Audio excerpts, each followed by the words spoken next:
Mini episode 1198 of the FDH Lounge is brought to you by Sportsology, delivering unconventional columns and webcasts about sports, TV, music, movies, and more. Follow them on the web at sportsology.com. The FDH Lounge. You want to schedule your life around it.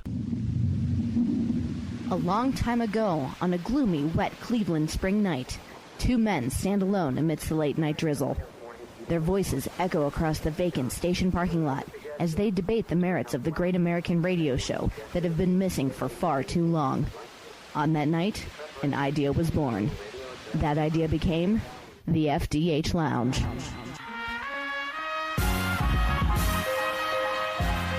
Welcome to the FDH Lounge. Hello, everyone. Welcome to FDH Lounge mini episode 1198. This is FDH Managing Partner Rick Morris here with our go-to guy for all things basketball, FDH Lounge Dignitary Ben Chu.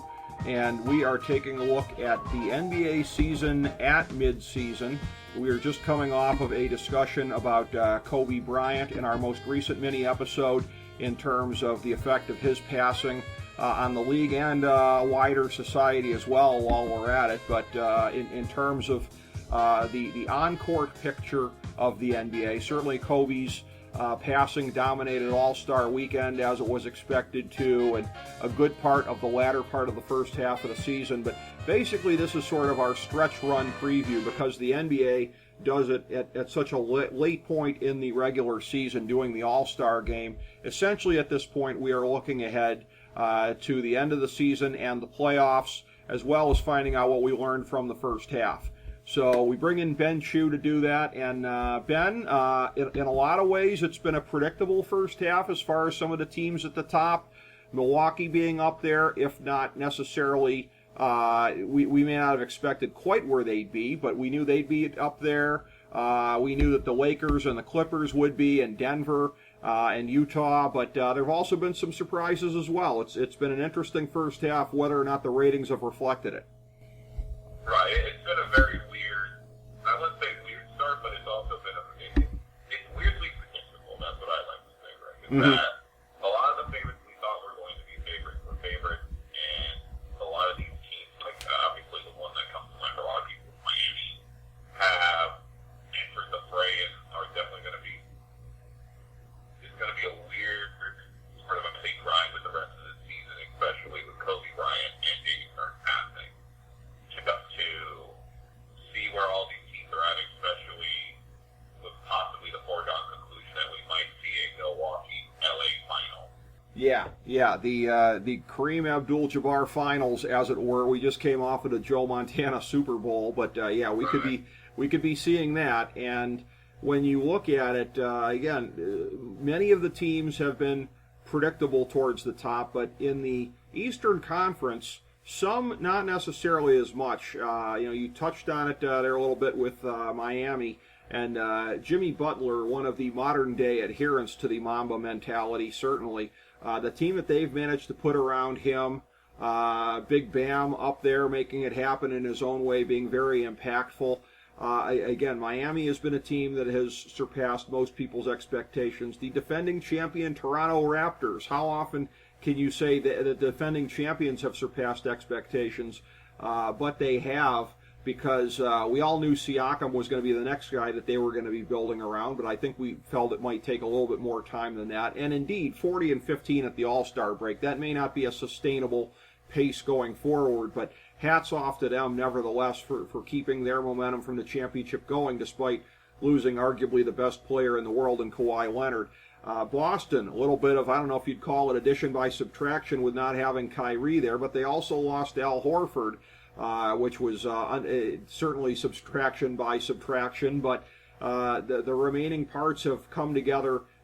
Chemistry-wise, they've been almost sort of the opposite of what they've been a year ago, versus a team like, you look like Indiana, that it takes this long to get Oladipo back in there, but Brogdon, being the excellent piece that he is as far as a core guy to build around as he was in Milwaukee, versus a team like Philadelphia that's in the mix with them. Philadelphia was supposed to be above some or all of these teams, and yet when you talk about the chemistry of other teams, it's the chemistry that seems to have gone awry in Philadelphia, as well as the whole lingering question of whether these pieces really fit together. Is Ben Simmons ever going to be enough of a shooter to occupy the spot that he occupies in that lineup? So in the Eastern Conference, if things have been a little bit topsy-turvy in the league this year, it's been in the Eastern Conference and towards the top.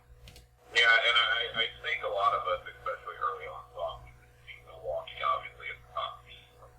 And they've just been, statistically alone, they've been absolutely incredible. And even though they didn't brought them in the offseason, just their team has just stuck together the way they have. They pretty much run roughshod. And at the pace they're currently, their net rating might be the highest in NBA history, surpassing the Warriors team that won 73 games and the Bulls team in 95-96 that won 72.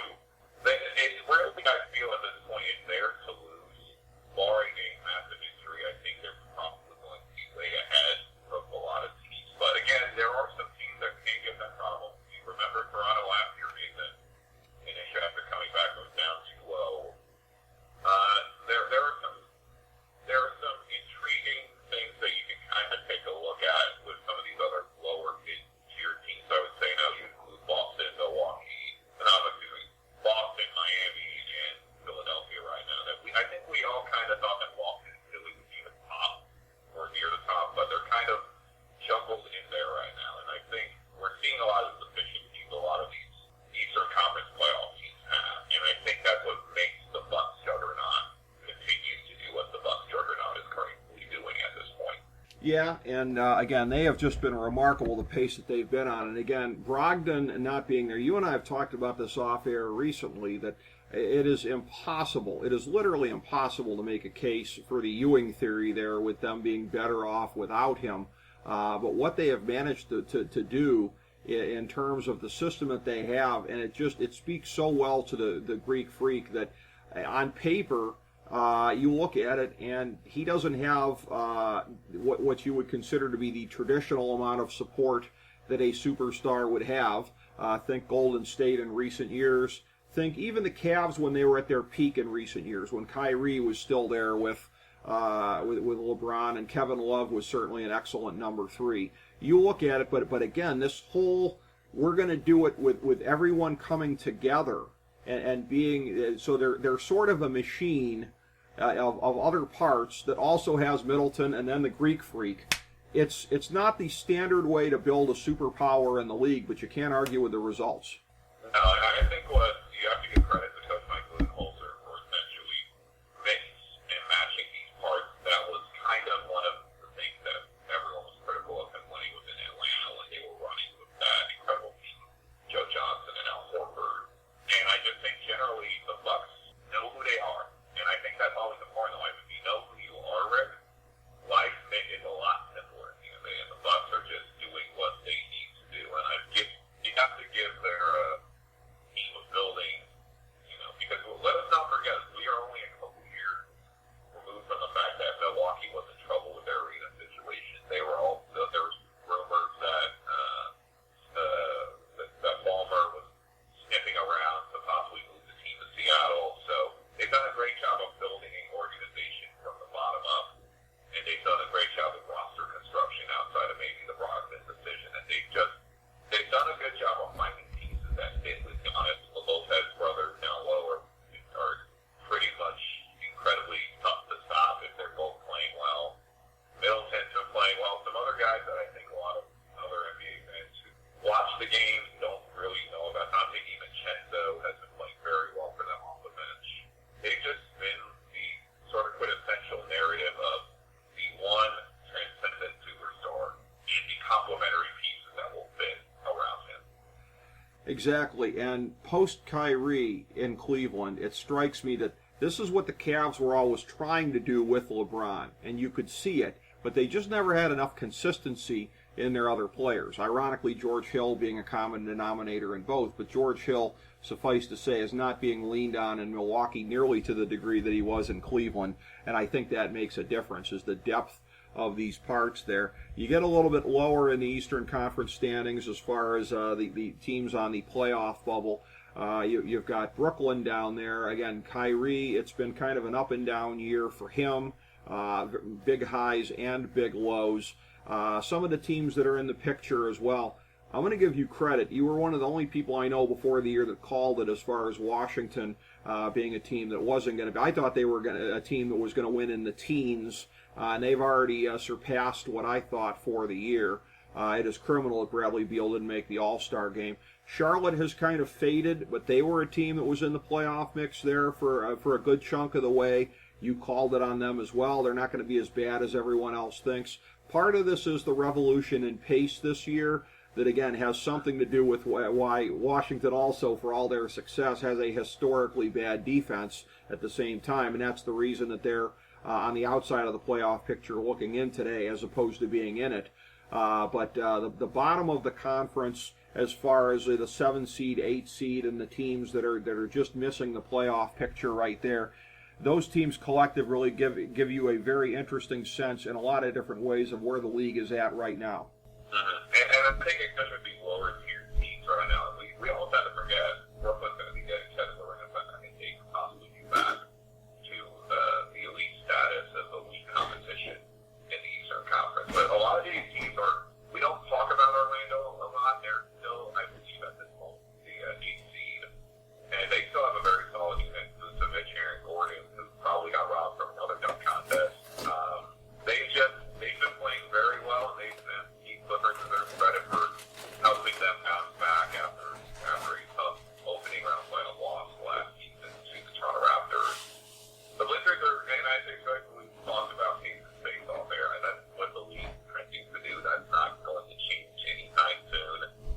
And I think you're going to start to see a lot of these lower tier Eastern Conference teams try and work out their younger guys. I mean, we don't talk about Detroit that much, and I know they let go of Andre Drummond to the Cavaliers, but they got some very interesting young pieces and guys like Seiko Dalmanyaya, Christian Wood, Sima Hailuk, Luke Kennard.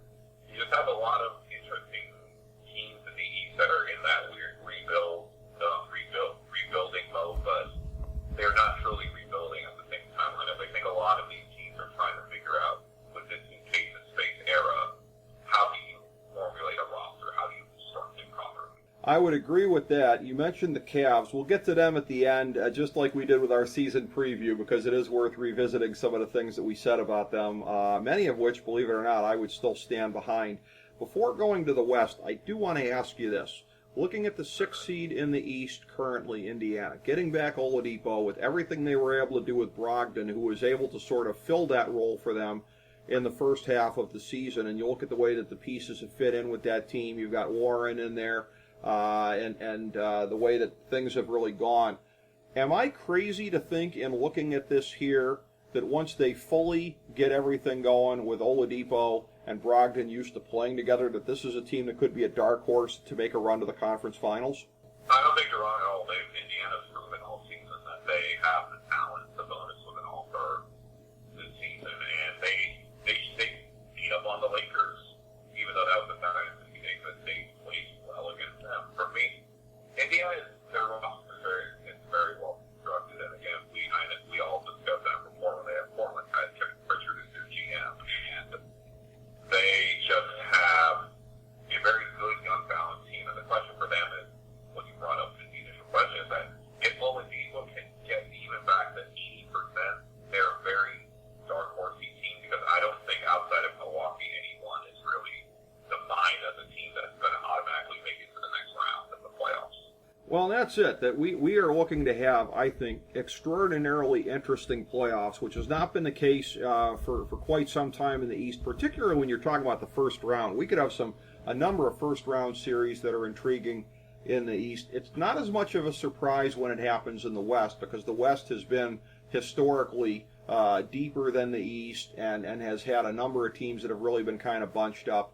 As far as at the top, the Lakers, Denver being 1 and 2, that's what a lot of people would have seen coming into the year, particularly because we didn't know how long it was going to take Paul George to come back, but the Clippers are already nipping at their heels. Utah, after something of a weird start, kind of getting it together, and they're at a 667 win percentage clip, so they're going to probably factor out right about to where we thought they'd be. Houston, they're a team that has had some issues this year. They decided to go in another direction with Capella. but then is kind of doubling down on being a smaller kind of a team. We'll see if it plays out that way. But when you look at the last 3 teams that would be in the playoffs if the season ended today, OKC, Dallas, and Memphis, all huge surprises. Memphis, it looked like, was in the midst of a rebuild/tank around Morant. We didn't know they'd be this good this quickly. You could say the same thing for Dallas.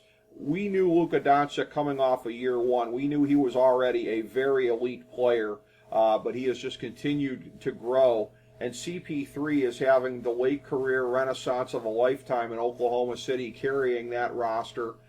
Him and SGA getting them to where they've been at. So the West has just been really, really, really fascinating. And you could be looking at a minimum of 3 very interesting first-round series in the playoffs if things keep going the way that they are.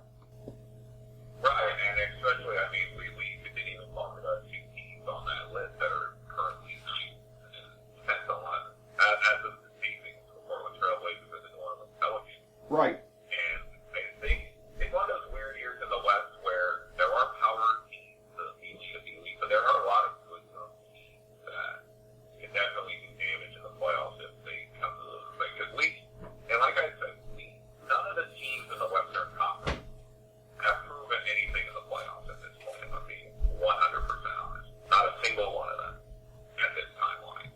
Yeah. And because of that, you have to then consider there always are going to be scenarios where an outlier team could go deeper than we think, or a team could get eliminated that we don't think is going to get eliminated.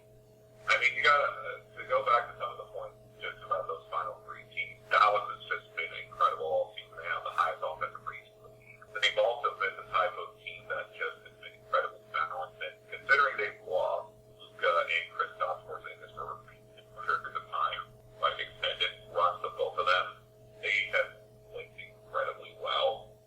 If you're looking at OKC, I think a lot of people thought they were, well, they're just tanking, they're going to the end. They've done an incredible job, one of the best clutch rating teams in the league. And, you know, Chris Paul's going to be instrumental to them if they have any success in the playoffs this season. But you can see some of the pieces that they kind of have right now with Shai Gilgeous-Alexander and some of their younger talents. Steven Adams is still there, the holdover from all the older OKC days. They're going to be a very interesting story because are they on the treadmill to success or are they on the treadmill to mediocrity at some point? Yeah, that's a question that has to be answered.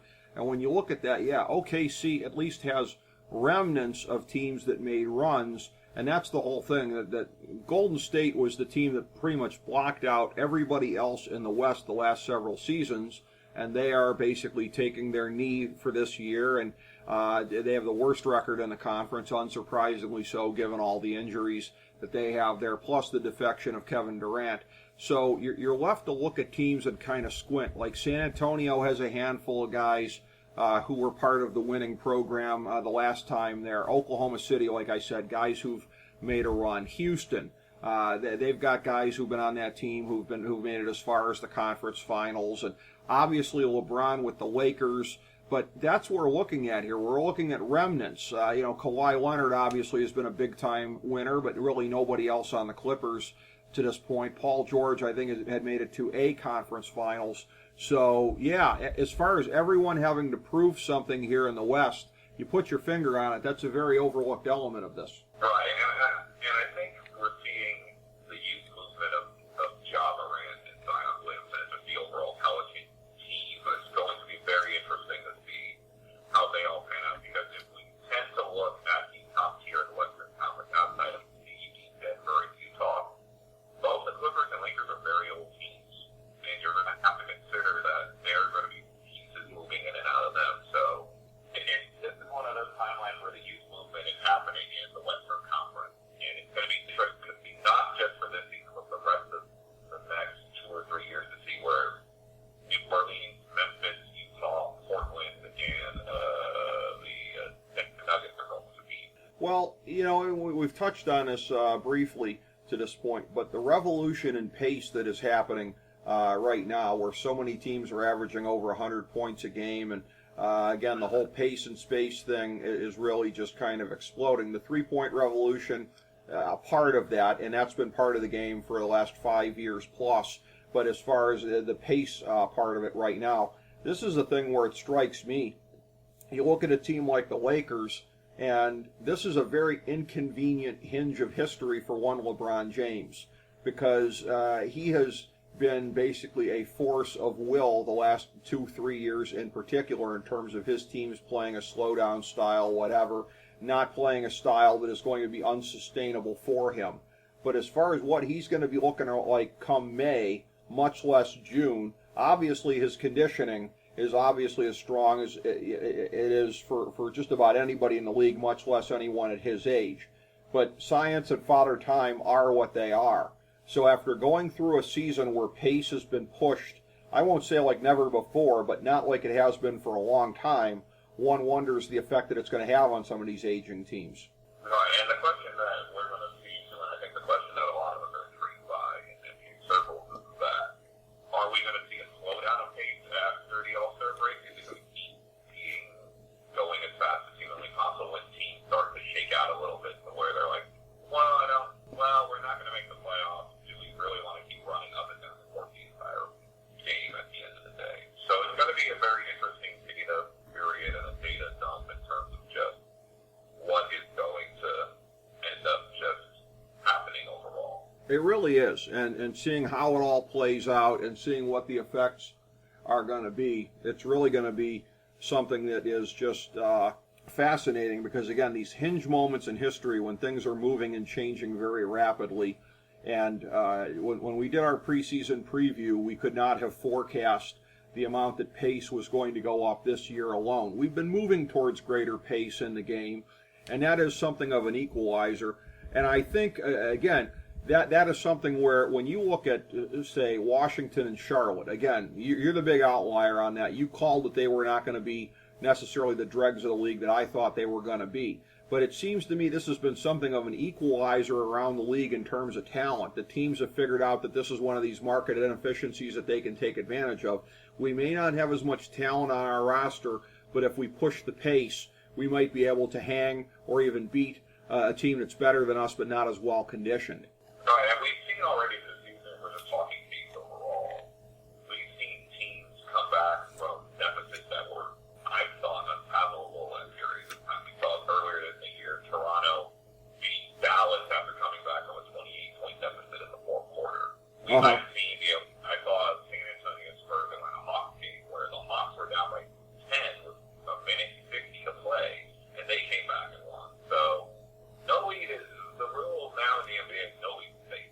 And at any point, it almost behooves you to be up by a significant amount at any period of time. I've seen this too, just in terms of looking at teams like Denver and Utah, and just also looking in terms of teams like Miami, is that there are going to be teams that play a faster style and use their home court advantage to their advantage, and we're all just going to have to wait and see that.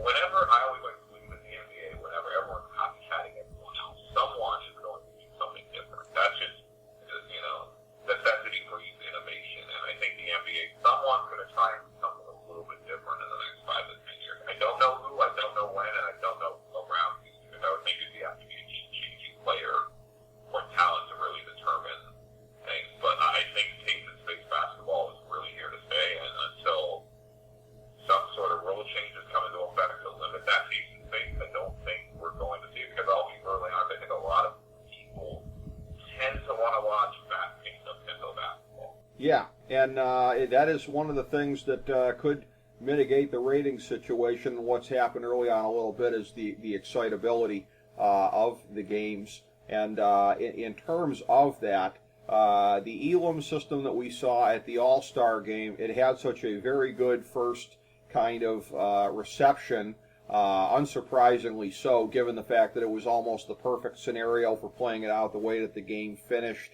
This is going to be one of these things. The NBA has been open to radical reconstruction the last couple of years, even potentially being open to doing away with conferences for seeding in the playoffs.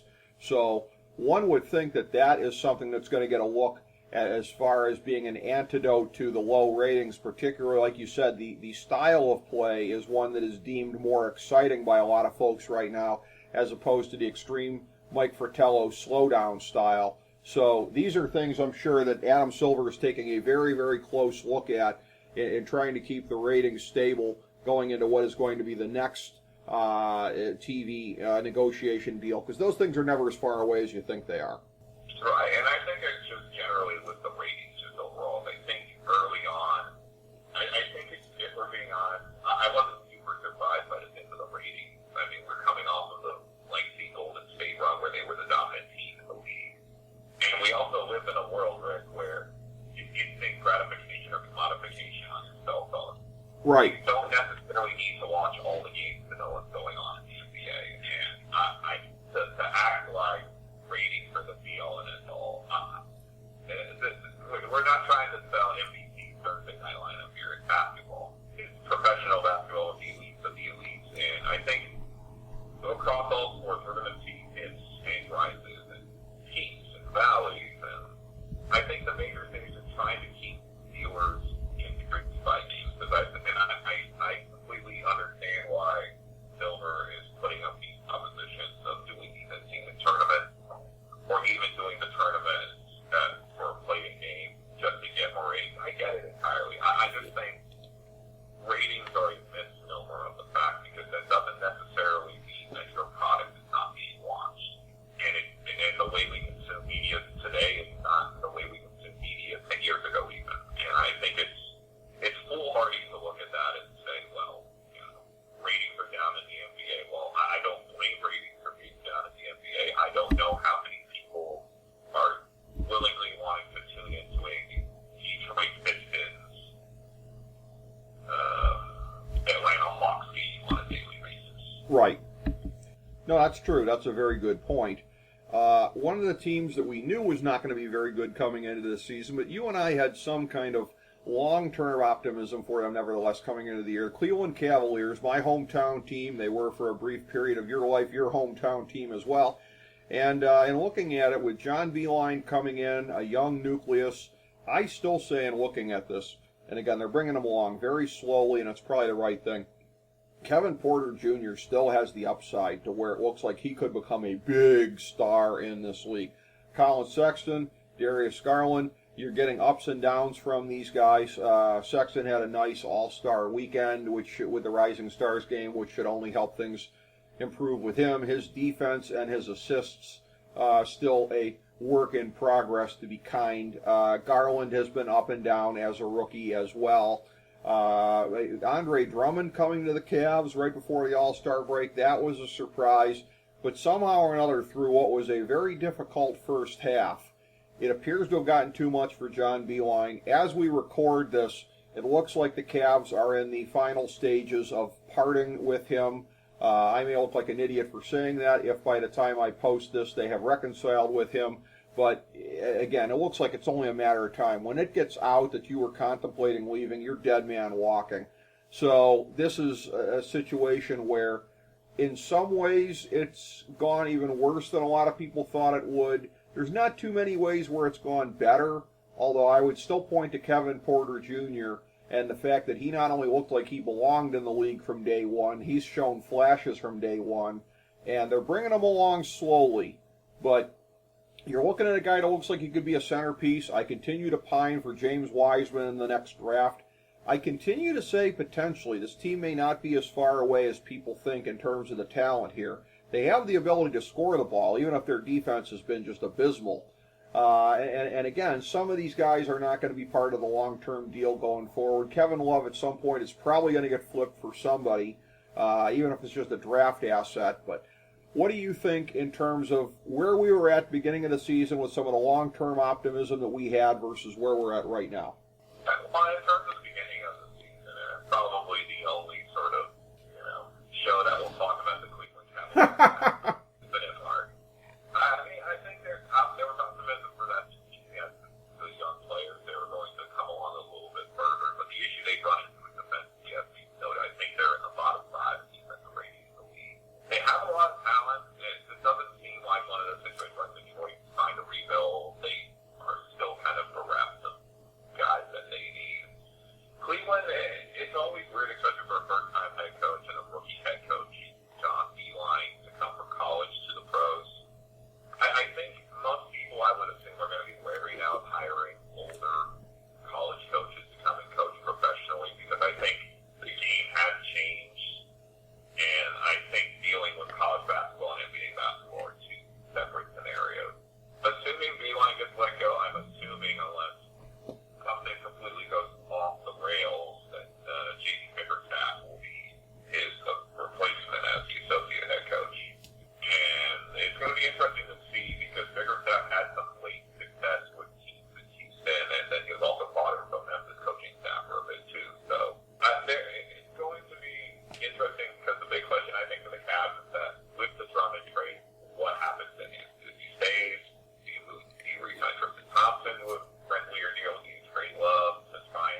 have a lot of teams who don't know which piece you want to keep at the end of the day. And it's really going to be determined on who is going to be their future head coaches, what are they going to go, is how that team will progress moving forward. Yeah, I would agree with that, but I will say this, one of the weirder things that I saw, and again, everyone loves to be knee-jerk on Twitter, but when the news came out during the All-Star game, which is the most bizarre timing imaginable for a potential major piece of news like this, and this is a major piece of news around the league because, as you say, John Beilein is not just somebody who's the coach of a team with a poor record. He's somebody who came into this league with a lot of stature. To leave at mid-season, his first year on a 5-year deal, that's big news around the league, and it breaks during the All-Star game, which, again, is just weird as hell. But one of the more bizarre pieces of early commentary on Twitter was somebody like, well, but his specialty was players 18 to 22. I was like, hello, have you seen this roster? So I get what they were looking at. I mean, you're looking at a bunch of raw, young, talented guys on this roster, such like he got at Michigan. The irony is, for the most part at Michigan, I mean, Juwan Howard is able to do it a little bit differently there, which is why medium to long term they may have actually benefited from the situation they got thrown into. That he was actually dealing with higher ceiling guys than he had at Michigan. But maybe having the guys who are, on a scale of 1 to 5 in terms of talent, they're a 3.5 or a 4 instead of a 4.5 or a 5. Maybe that was his comfort level, was the 3.5s and the 4s and getting the most out of them. Right, and I mean, something, and I always say with any sort of job, just learning to adjust on the fly, just to do something different, because coaching professionally, coaching in college are two separate entities, and it's very, we haven't seen many college coaches come to the NBA and be incredible successes recently. I mean, to be honest, the only name I've even talked out there would be Brad Stevens in Boston. Right. Because yeah. a lot of these guys are, either career assistants who get promoted through the system, or they're like mid-range college guys. Yeah. It takes a very special kind of a guy. Again, Beilein being such a good teacher. I mean, I understood the move at the time. I really, really did. Yeah, And logically it makes sense. The problem is, I think he ran into the old problem that a lot of us have when you're dealing with two different types of people. And when you deal with young rookies and aging veterans don't buy into the system law narrative, it's very easy, very quick to lose interest in a coach. And I don't think Beilein lost the Cavaliers. I would say it's just more that I don't think he found his voice or found his way to adapt properly. right. Well, the other part of this is, and who knows how much this is involved in this, and I'm going to be very, very limited in what I say about this because it's all speculation. But the circumstances where his son resigned as coach, I think it was at Niagara, that happened a while ago, and I remember at the time, a couple of us noted that, like, oh, that's interesting. But apparently, the circumstances involved, the toll that it took on the family, was a bigger burden on him, perhaps, than anybody knew until now. And that's part of it as well, and that's one of these unforeseen things in life, that if your son runs into a setback, and certainly it's a setback to lose your job, regardless of what the circumstances are, but that's the kind of thing none of us could have necessarily foreseen at the beginning of the year. And he's a very family-oriented individual, and certainly that's going to take a toll on him. Very nice man by all counts. As a Cavs fan, I wish him the best going forward if indeed he is parting from my favorite team. But yeah, I thought it was worth taking a look at because you and I, it was a little bit of a clip and save at the beginning of the year. Like, people are crapping on this team long term. They may be wrong, and I still think they may be wrong. But right now, those people are probably gloating about their poor assessment of the team at the beginning of the year. But it's always interesting to revisit any of the things from the beginning of the year to where we are now. And as you said at the beginning, many of the powers of the league this year were foreseeable coming into the year. And again, particularly Milwaukee and the Lakers being at the top of their conferences, nobody would have even blinked at that at the beginning of the year. So we shall see how it plays out, and as it does, it'll be fun to revisit with you, Ben. But at this moment in time, it has been great to examine the landscape of the league with you, my friend, as always. Well, thank you, Rick. I appreciate it as always. Great to have you here. The great Ben Chu, everybody, FDH Lounge Dignitary, and this has been FDH Lounge mini episode number 1198, looking at the stretch run of the NBA in the 2019-2020 season.